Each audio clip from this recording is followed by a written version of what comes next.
اللہ تعالیٰ اس کے اضطراب کو رفع کرتے ہیں، ختم کرتے ہیں اور اس کی تنگی کو فراخی سے بدل دیتے ہیں۔ تو آپ نے سورہ یاسین پڑھنی شروع کر دی۔ ابھی 39 مرتبہ پڑھ چکے تھے کہ ایک کفن چور نے کفن چرانے کی نیت سے آپ کی قبر کھودنا شروع کر دی۔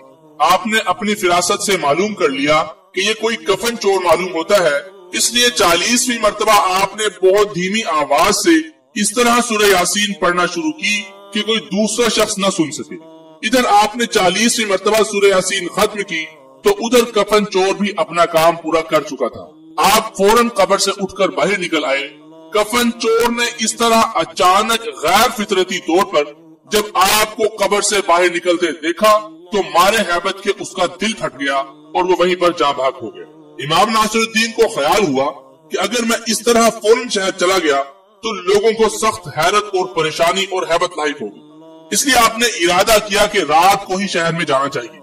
چنانچہ رات کے وقت آپ شہر میں داخل ہوئے اور ہر محلہ کے دروازے کے آگے جا کر پکارتے ہیں کہ میں ناصر الدین بستی ہوں، تم لوگوں نے مجھے سکتہ کی حالت میں دیکھ کر غلطی سے مردہ تصور کیا اور دفن کر دیا تھا، جبکہ میں مردہ نہیں بلکہ زندہ ہوں۔ مورخین نے لکھا ہے کہ اس واقعہ کے بعد آپ رحمت اللہ علیہ نے قرآن مجید کی ایک تفسیر بھی لکھی۔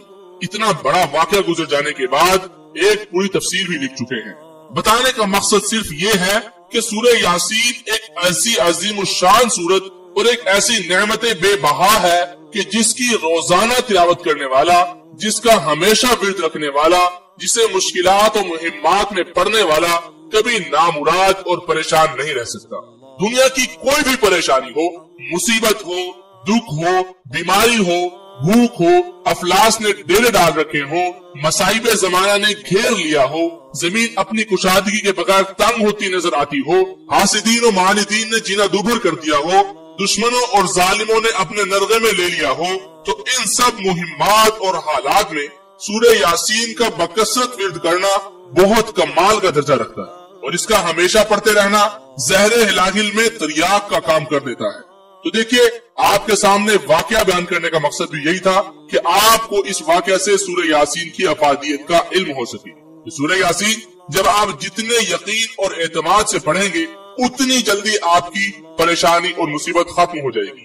جیسے امام ناصر الدین رحمت اللہ علیہ نے سخت پریشانی کی حالت میں ایک ہی وقت میں 40 مرتبہ سورہ یاسین پڑھی، ان کی تمام مشکلات کیسے حل ہو گئی؟